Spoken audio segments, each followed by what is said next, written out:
So as our kids are leaving and the choir is going off the stage, let me just tell you that today is also a special day for another reason, not just our Haiti Heart for Haiti Day, but let me just remind you about 6 years ago when Pastor Paul came. He was a young guy. He was in his late 30s.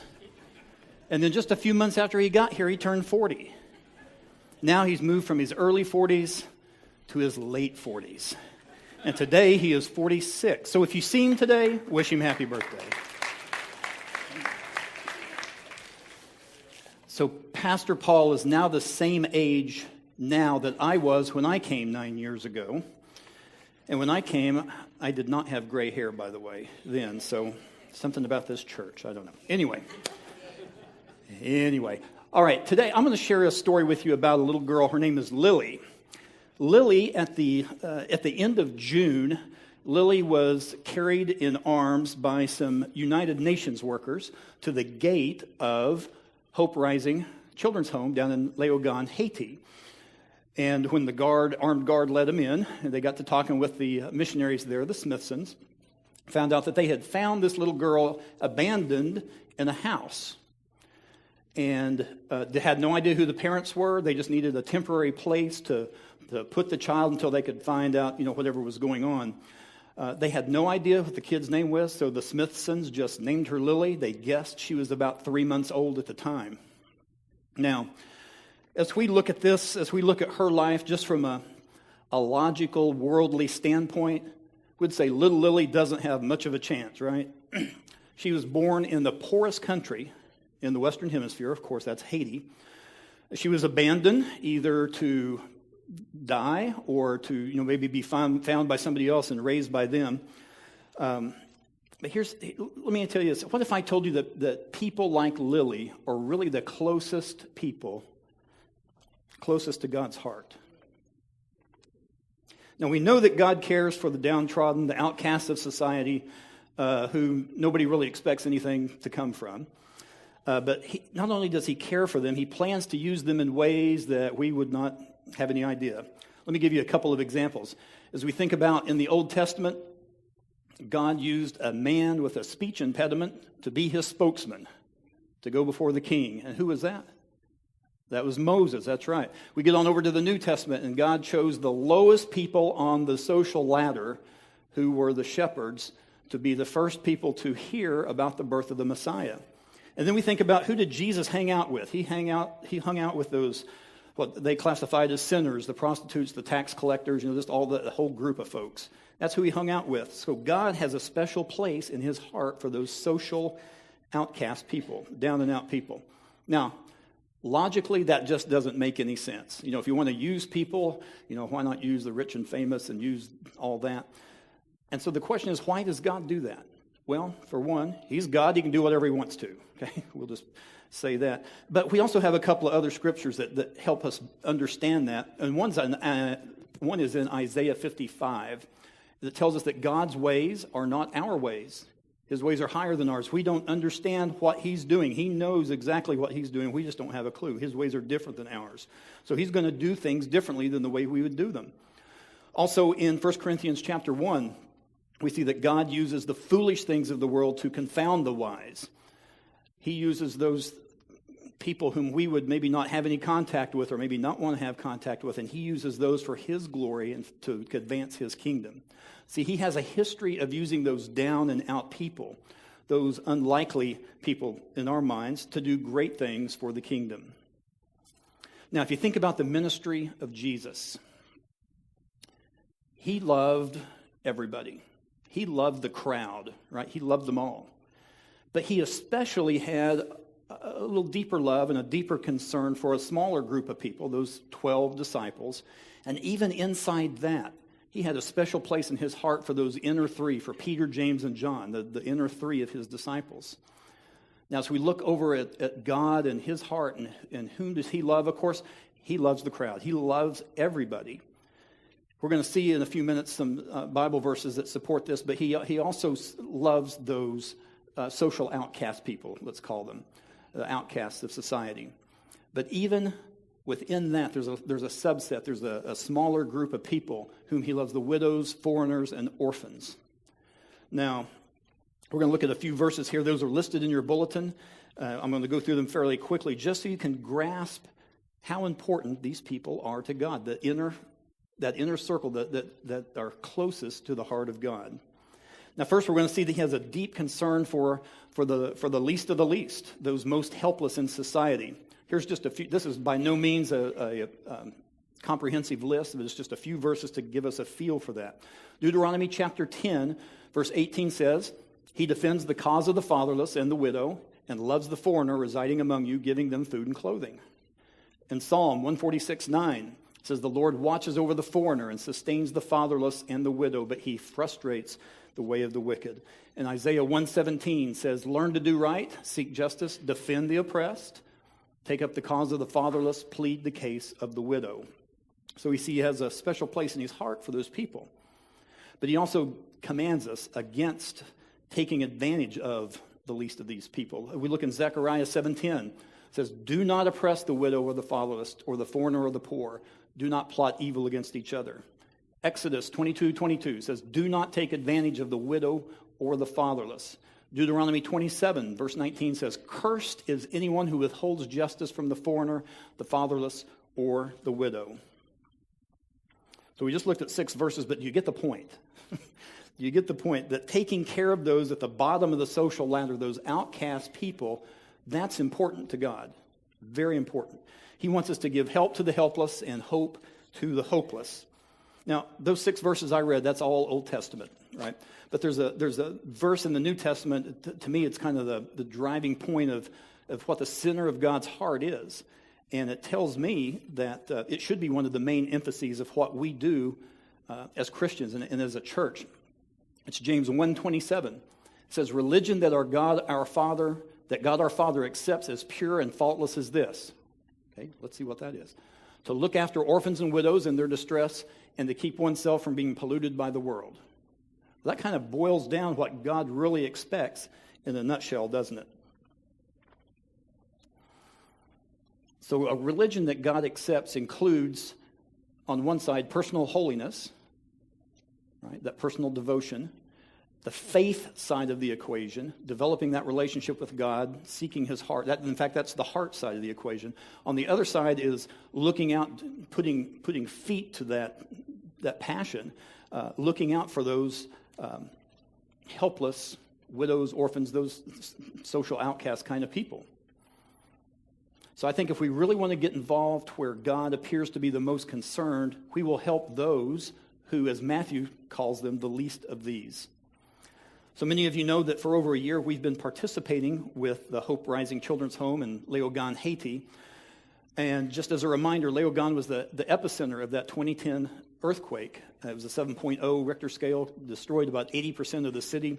This is just a picture taken right after the earthquake of just one of the streets there in that town. And that earthquake killed about 230,000 people. Now, I start thinking numbers, and, I get over 100, and I just get kind of lost, right? But if you think about Pine Bluff is about 50,000 people, and Whitehall is about 5,000 or 6,000 people. That's 4 Pine Bluffs and 6 Whitehalls that died in that earthquake. See, there's nobody down there. As you talk to people in Haiti, there's nobody that wasn't unaffected. Everybody was affected. Everybody lost somebody in that earthquake. So as a result, thousands and thousands of orphans were left. Now, the Hope Rising Children's Home there takes in children. Some are orphaned, some are abandoned, like Lily, that we talked about, and sometimes a parent just can't take care of them. They will come to the gates and say, I just can't afford to feed my kid. Will you do it? So they take those children in as well. All those are definitely little persons who have the odds of the world stacked against them, right? In the poorest country in the Western Hemisphere. Now, most of you know our church took our first mission trip there last year, about this time last year, to Hope Rising. In fact, at the second offering time, you'll see a video that shows some of the pictures from that. However, there is a church in our area that's been down there a lot more times than we have. That would be First Baptist Church in Fordyce. And Rachel Graves is going to come. Most of you probably don't know who Rachel is. Rachel's the one coming up in the orange T-shirt over here. Rachel is a member of First Baptist Church of Whitehall, and now let me tell you, don't hold this against her, but she's also a cousin of Pastor Paul, okay? So come on up here, Rachel, and she's going to tell us a little bit about how her church got involved and why they keep going back. And forgive me, I'm a high school counselor, so I can talk to 12 to 18-year-old students in big groups like this all day long, but seeing grown-ups out there, it scares me to death. Just a bunch of yes. Thank you for letting me come and share just a little bit with you. Our church actually got involved through our previous pastor, Stacy Reed. He's in Batesville now, but in 2012, the fall of 2012, he got in contact with Matt Ward, who was the director of Hope Rising at the time and living in Lavaca, and said, hey, we'd like to form a relationship with Hope Rising. I heard about it. I thought, oh, that'd be great. My son, who he's a big kid back there, he was 11 years old at the time, and I have never seen a child more adamant, Mom, I'm supposed to go to Haiti. Mom, I'm supposed to go to Haiti. And his dad and I were like, no, son, you're 11. And in my mind, you had to be 16 years old to go on a foreign mission trip. I was in school, actually, at Henderson, besides working at the time, so it was a Wednesday night. Matt Ward came to our church. And I didn't get to attend, but my son did. And the first thing he told me after that night, Mom, he said that it was recommended for age 12 and up. I'll be 12 in April, and we're not going to the summer. So his dad and I talked, and I told him, we had prayed about it. I couldn't stand in his way. If he felt God's call to go, I could not stop him from doing what God said. That would have been wrong of me as a parent. Right here, you can see that was what the property was when we arrived in Haiti. We put a fence up around, how many acres is it? 14 acres. I know it's a big fence. They didn't have a water system, so they would mix cement in a wheelbarrow and travel across those 14 acres to set the fence poles. And that was Scott's job. That's how he got so big. But the only thing I can say is when I came home from that first trip, part of my heart was still there. Hope Rising didn't have any children then at the time. They didn't even have a building. They just had the fence. They lived in a rent house. Whoever came down on a mission trip lived in the house with the missionaries for a week. That was an experience in itself, and it an eye-opener for me because, you have family come stay with you a couple days. It's time for them to go home or somewhere else. But they were having people in their house, a different group, every week. That was a great bonding time for us because we would work all day long from like 8 o'clock in the morning until 5 o'clock in the afternoon. And we had to stop work at 5 o'clock in the afternoon because when it would start getting dark, they don't like for us to travel on the roads in Haiti. And at that time, we were having to leave their house and travel to the property and then travel back. So we would spend the evening getting ready for the next day, but we also had time to really get to know Matt and Kara and know their heart in the whole situation in Haiti. Our church has been blessed, and I say that. Everybody says, oh, you're such a blessing to those children in Haiti. No, the blessing is all mine. God blesses me, it just blesses my heart, and it's all mine that he gives me. I don't see myself as blessing anyone. I'm just doing what God says do. So the first year we spent putting the fence up, doing evangelism door to door. We actually had 2 teams go back-to-back weeks that year because at the time we had 15 people and they couldn't accommodate more than 8 or 9 at a time in their house. So we had to split up. The second year we were able to go again, and they had the mission house. The missionaries' home was built on the property. So we stayed in their home on the property with them and built the mission house that you guys stay in when you go. The next year, we worked on the girls' pod, did some little odd jobs. And every time we also, when we're doing construction, we have, Scott's only left the property twice since they've actually gotten the property because he works and builds all day long. And part of us will go out to the community and visit different orphanages or kids' camps or people around there, inviting them to church. This year we were actually blessed to go twice. We had July planned. Kara sent an email. One of our members of our church is on the board of directors for Hope Rising, but she sent an email and said, we really need a team to come on spring break. We have listed a lot of things that needed to be done. And I looked at the calendar and I was like, that's 14 days from now. But I said, well, let's see, because, if God wants you to do it, there's nothing going to stop you.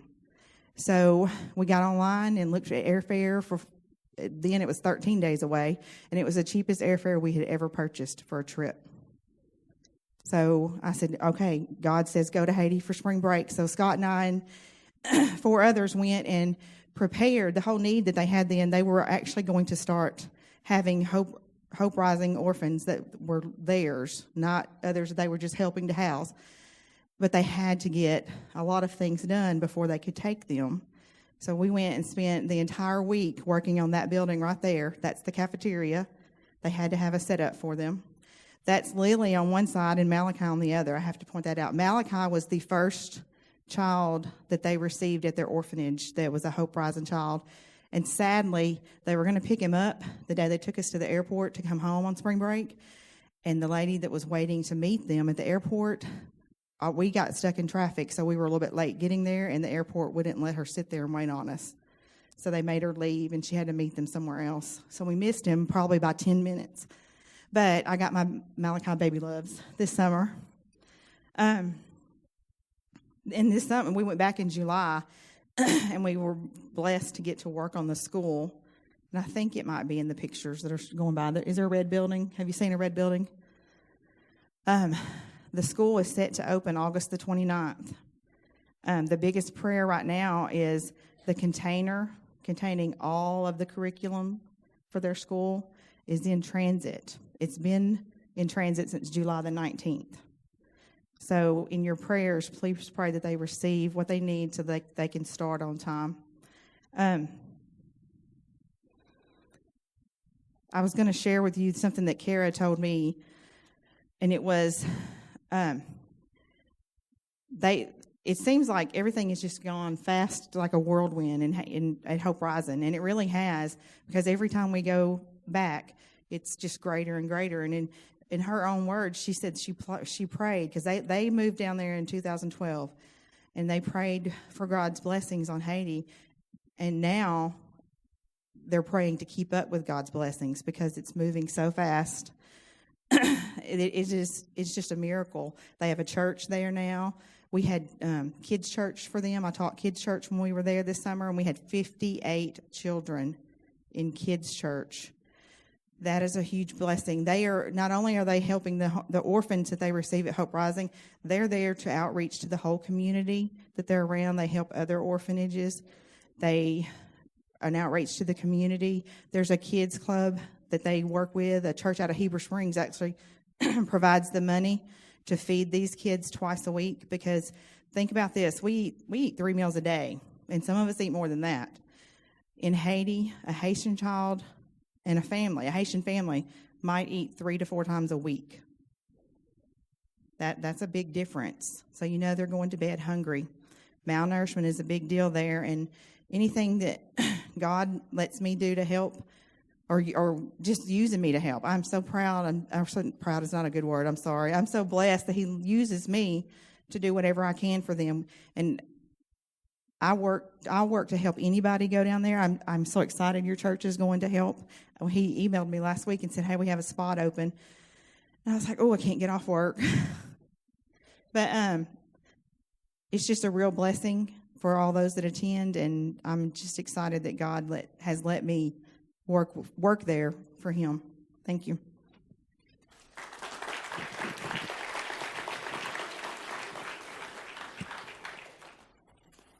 Thank you, Miss Rachel. You see, the need there, it's great. It's very great. The kids who are there could, kind of like Lily, could die of neglect, or if they live, could fall prey easily to those people who capitalize on people in conditions like that by kidnapping them and selling them into slavery.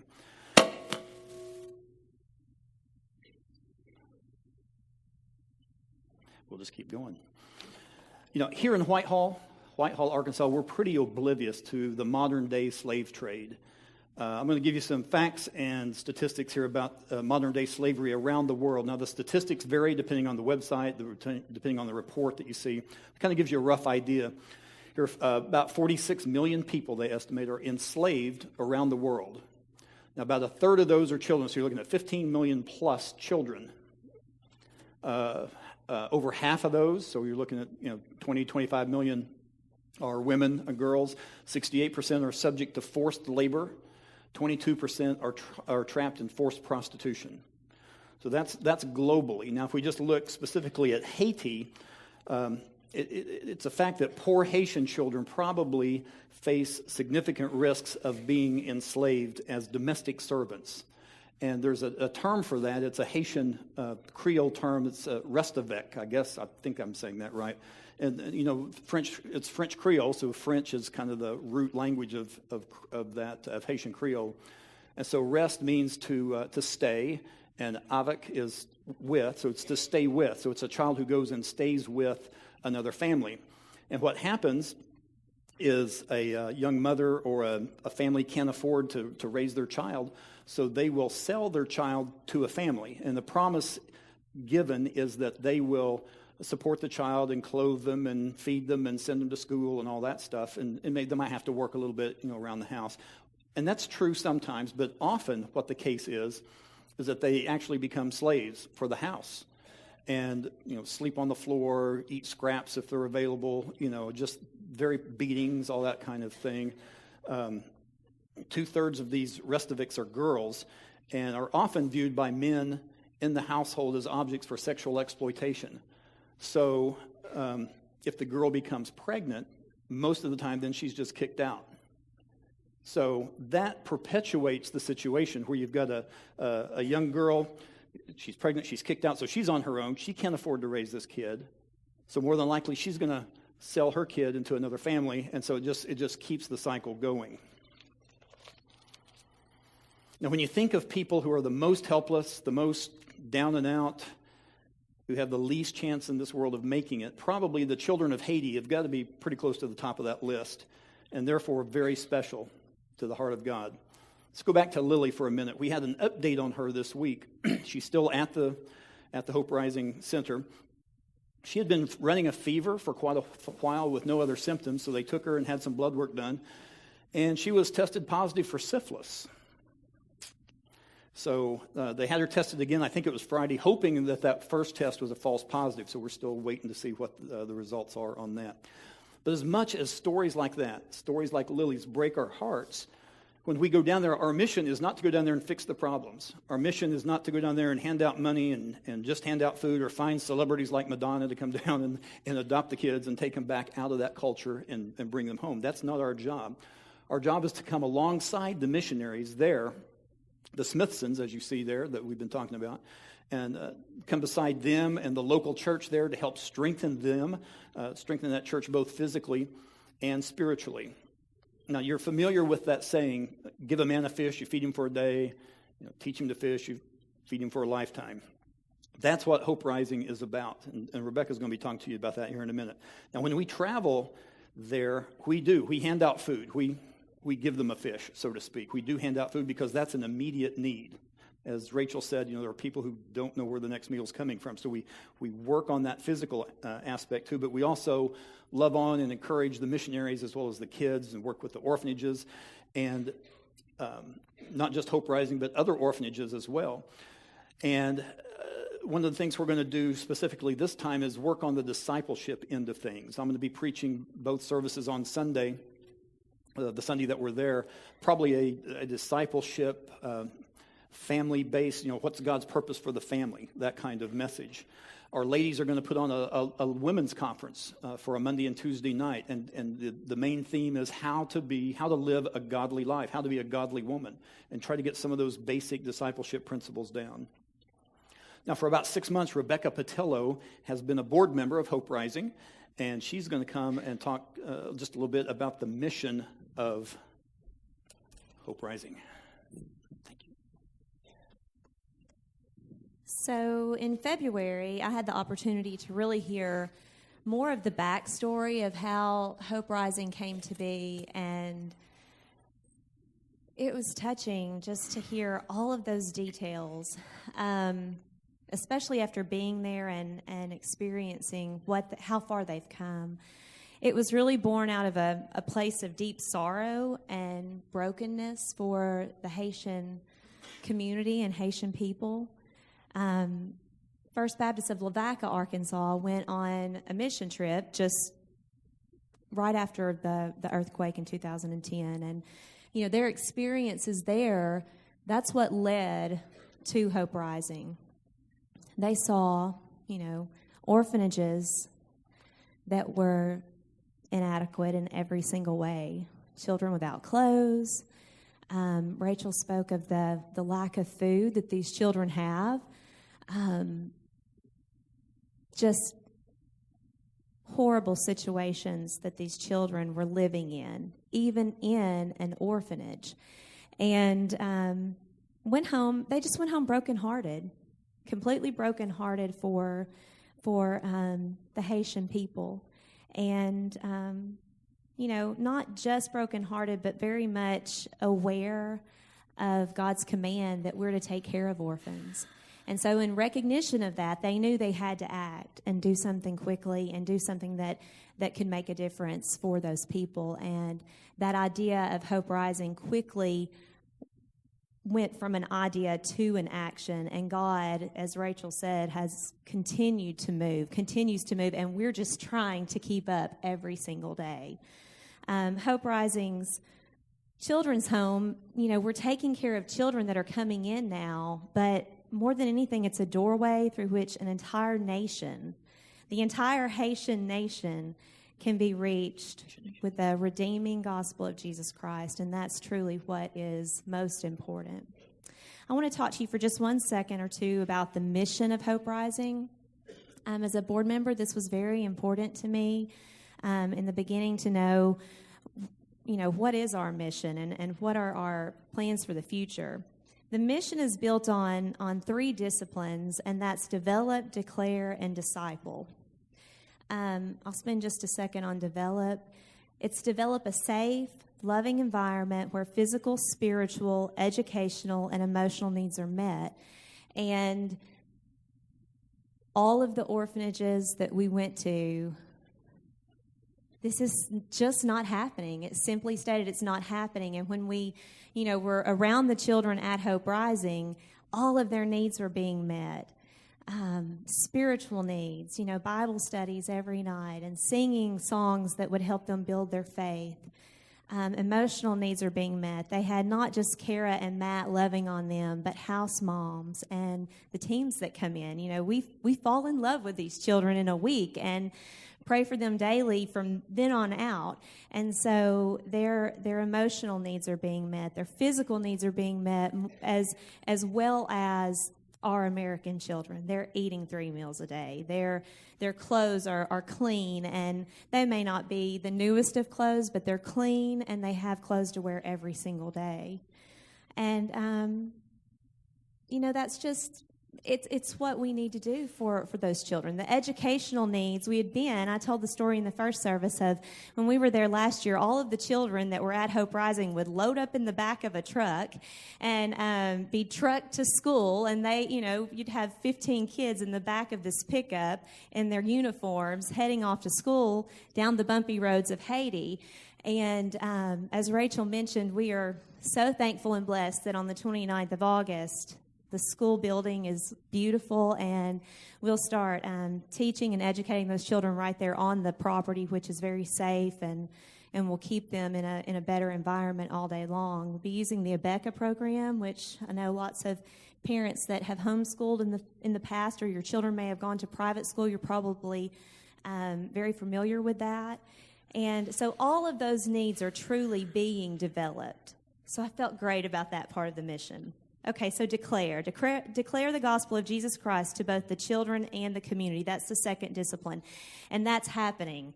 We have a church right on the property. They have services in that church, but it's not just, having church like we meet today. It is going out into the community and sharing God's word and sharing the gospel and letting these people know what Christ has done as a team member when we go, but then Kara and Matt are such a great example as well. So declaring the gospel. The last one I just want to read to you is disciple, and it says, disciple others to live like Jesus Christ and reproduce that life in others. And if you notice, the first two parts of the mission are about the Haitian community. It's about the people that are there in Haiti. But this last one, it doesn't say anything about Haiti. It says disciple others to live like Jesus Christ. And the reason it says others is it's not just about Haiti. It's not just about the children. It's about us too, and about all of the American teams that go over there. It is absolutely, positively impossible to leave the comfort that we have in our homes, in our churches, in the places that we work, in the cars that we drive, to leave the comfort that we have here and go to Haiti and not be changed. You see the desperation in these people's eyes, the loneliness in their eyes, the needs that they have, and you realize we really don't have any problems. We have nothing to complain about. And so seeing that and hearing how, they go about, especially the ones that have accepted Christ and they're moving forward in their faith, to see that and to know what they don't have and what we do, you are changed when you go over there. And just my personal testimony, I didn't want to leave when we were there, but I knew that Chad Patillo would never forgive Jim. So I did come back, and I knew that, I need to be at home with my family, but I had this burden for them. You do leave a little part of your heart when you go over there, and, I knew that I had to do something. And so Scott Burgess, he's back in the back, and he may remember the Sunday after we were home, I sat right back in that section and cried the entire service. He gave me a handkerchief, and we talked about how that's a Southern gentleman thing to give a handkerchief. I did wash it and return it, but I sat back there and I cried, and just in thanksgiving for all that I had been blessed with and why God would place me in this life with all of these luxuries and comforts. But then I mourned for those children that we left over there. You leave there changed. My prayer life increased because of that trip. There wasn't a day that passed that I didn't pray for those children and for Matt and Kara and for their children, because they've left the comforts that we have to go over there and to give to the nation of Haiti. Another example, and I asked Holly's permission this morning before sharing, but I just want you to realize how it will change your life to go over there. Holly Reed and Becca, they went on the trip last year, and you could never see either of them without somebody on their hip. They always had one of the kids on their hip. And Holly left and came back, and she knew that she couldn't go and live in Haiti. She knew she couldn't bring all the children back with her, which she tried to do. I think she tried to put a couple in the suitcase and bring them back. She wanted those children to come home with her. But she knew God was calling her to do something. And now, this year, when we come back from Haiti, she'll have children in her home. She's going to be a foster parent. So there's work right here that we can do. And being willing to go, being willing to pray diligently, and asking God to use you in some way, it may just be prayer, but you will leave there changed. And it's not just Holly, it's not just my testimony. Every single person that went on the trip came back changed, and they would probably all be able to tell you. So Hope Rising is not just using the mission to disciple Haitians. They're making disciples out of Americans too. Thank you.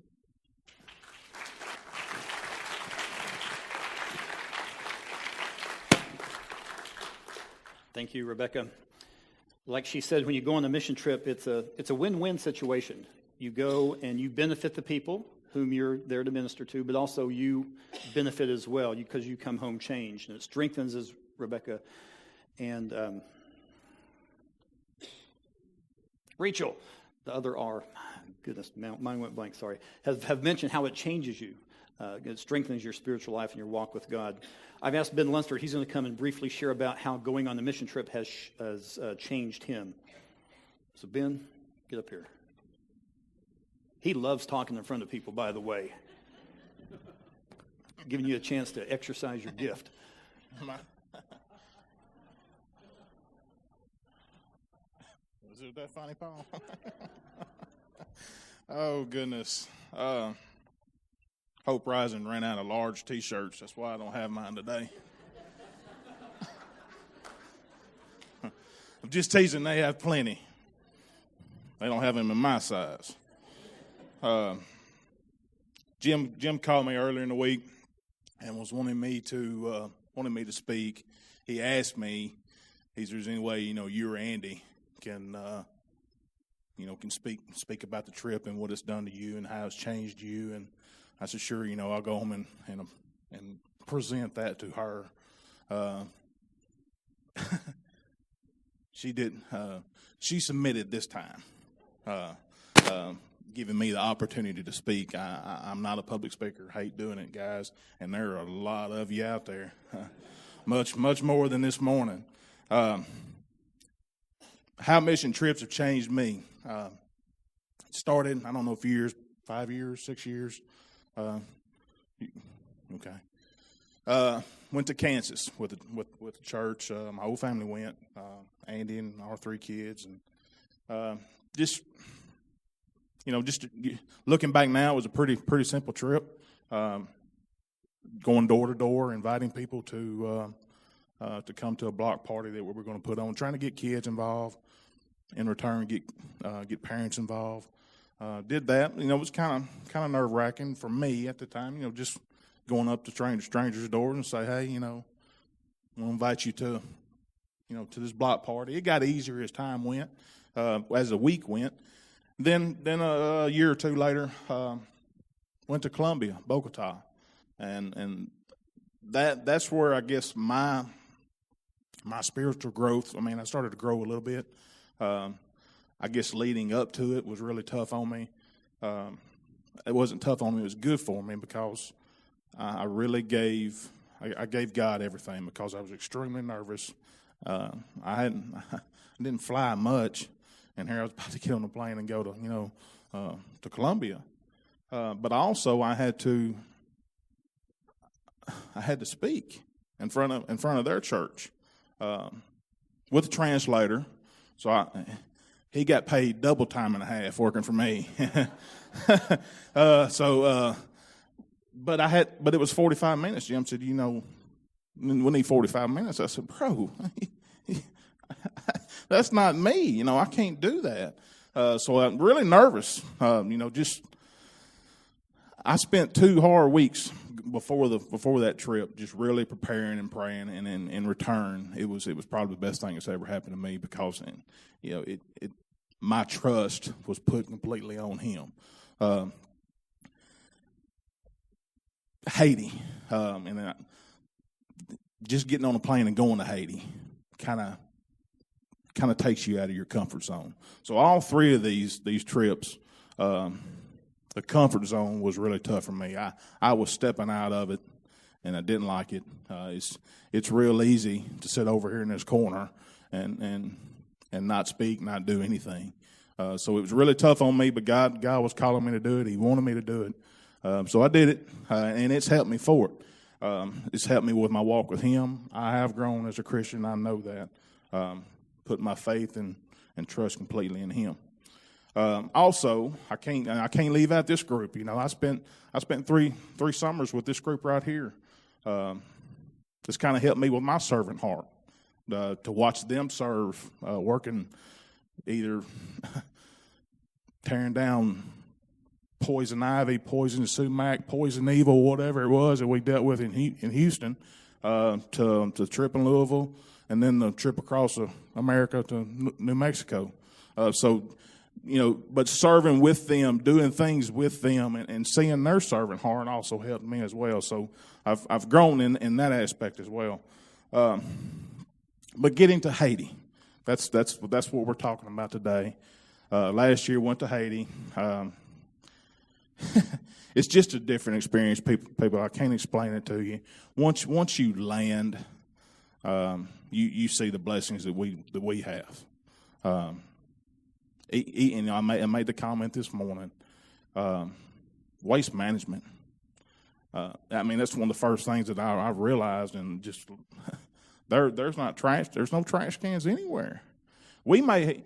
I complain about our green trucks that drive around that's got trash blowing out of it. In Haiti, there's nothing, and it's everywhere, folks. So to me, I looked at that and I was like, man, that's a huge blessing. Air conditioner, that's a big blessing. For big old boys, that's a big blessing. But there's so many things like that you think of, and then you go to the orphanages. And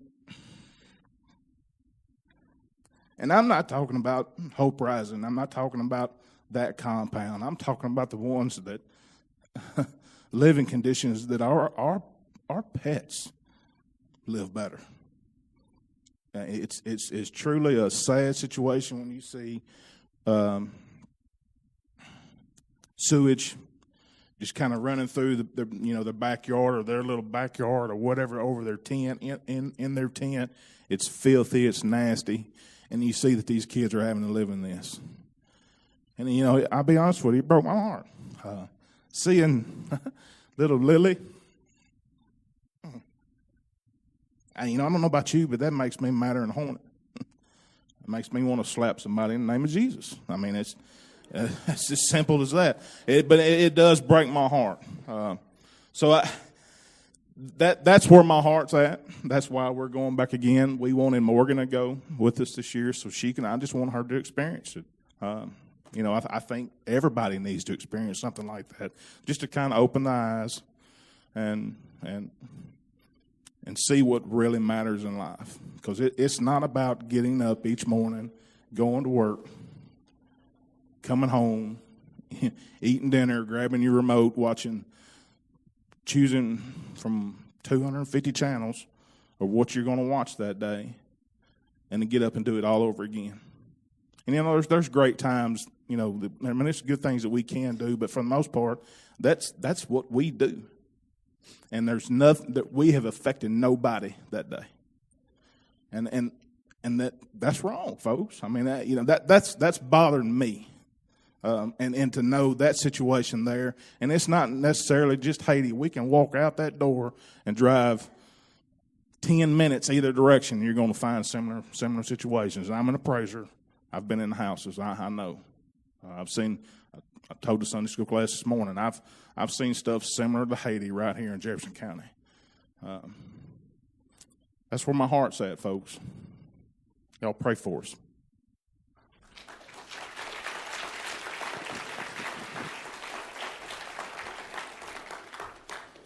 Thank you, Ben. If I've learned anything today, it's to quit calling Ben to ask him to do stuff, because he may slap me in the name of Jesus. I'll quit calling you, Ben. Well, when it comes to missions, there are 3 actions you can take, of course. You can go, and many of you have gone with me. My 9 years here, I think we've taken 9 trips in the United States and outside as well. So pray that God would give you opportunities to be on mission for Him wherever you are, whether that's here, there, wherever. Now, not everyone can go, though, but more people can give. We have a special offering. We've already mentioned that here. That'll be here in a few minutes after the end of our service. That'll go toward offsetting the cost of our trip. Now, adults, did you pay attention to your Sunday school lesson this morning? What was the title of your Sunday school lesson? Give generously. Okay. I didn't plan the Haiti Day on the Give Generously Sunday School Lesson Day. It just worked out. But hopefully you'll pay attention to that. Also, another couple of ways you can give. We had one of our church members donate a quilt to be kind of auctioned off. And so it's out in the foyer. And right now I think my high bid is $200. So if you'd like to top that, just see me about that, and we'll put you down on that. Also, there's a supply list out at the table. I think Rebecca will be out there after service of rulers and all the things that we're going to be taking down there to help the school as they get started. So you can go, you can give. Some can go, more can give, but all can pray. Something everybody can do. So please be praying now for our team and our effectiveness. So I hope today's kind of opened your eyes not to just what we're doing, but the why we're doing it, because the need is there, the biblical mandate for doing that. And just remember, what's true religion consist of? You got the one side, you got the personal holiness side, keeping ourselves polluted from the world, obedience, discipleship, getting closer to God. And then out of that personal relationship, as we get closer to the heart of God, his heart then becomes our passion as we take care of those who are less fortunate. Now, most of you all know that at the end of most Baptist service, there's that time of invitation where you respond to the message. Because whenever we're confronted with the truth of Scripture, we should not leave unchanged. Scripture should, when we confront it, should change us somehow. Sometimes that change is a public. The decision needs to be made public. That could be a come to the altar and pray time. That could be a indication to desire to formally join our church fellowship. Could be that first step in that personal holiness, because you can't seek God's heart until you have the relationship with him. So that's a possibility as well. So during our invitation time as you sing, just ask God for him to break your heart for what breaks his. And ask him to make you aware of what you can do to minister, as we said, to the least of these. Pray with me today.